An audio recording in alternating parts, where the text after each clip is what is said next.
Bon dimanche à tous, 18 juin, Frédéric Guay avec vous sur les ondes de LCN. Ce sont des nouvelles franchement inquiétantes que nous a donné la Sopfeu au cours des dernières minutes.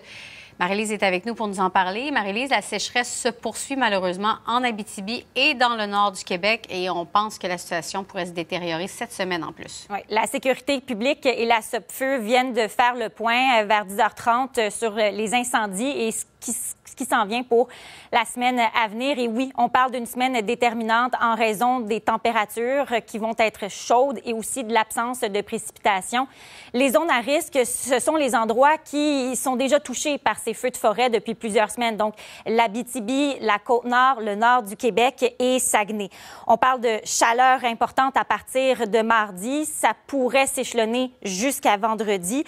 Et Frédéric, ce qui est préoccupant, c'est que des incendies qui étaient sous contrôle, qui avaient réussi à être contenus, pourraient devenir hors contrôle au cours des prochains jours. Voici un extrait de cette conférence de presse.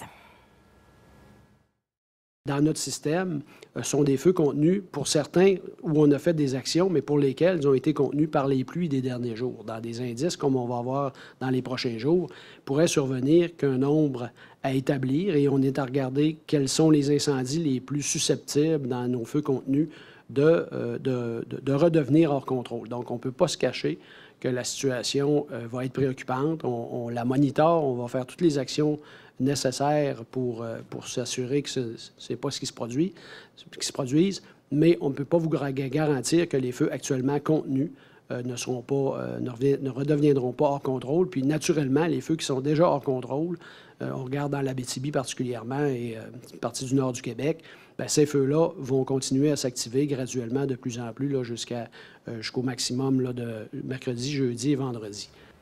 Pendant ce temps, à Lebel-sur-Quévillon, les résidents peuvent réintégrer leur demeure, mais on leur dit que ça pourrait être de courte durée. Oui, situation très fragile. Ça fait à peu près 2 semaines qu'il y a une évacuation forcée de la part des résidents.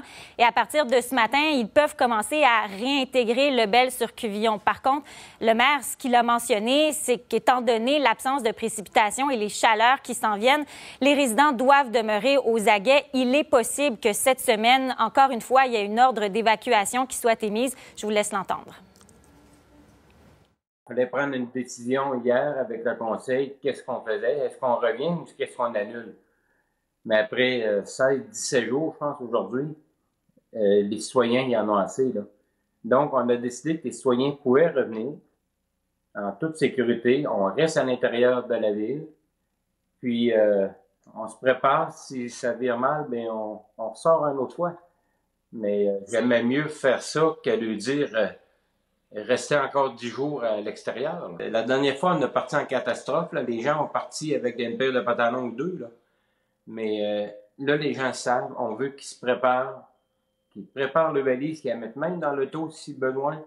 Et on va être prêt à partir à ce moment-là.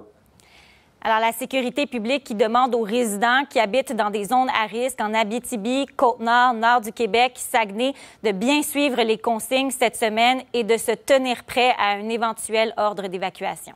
Merci, Marie-Lise.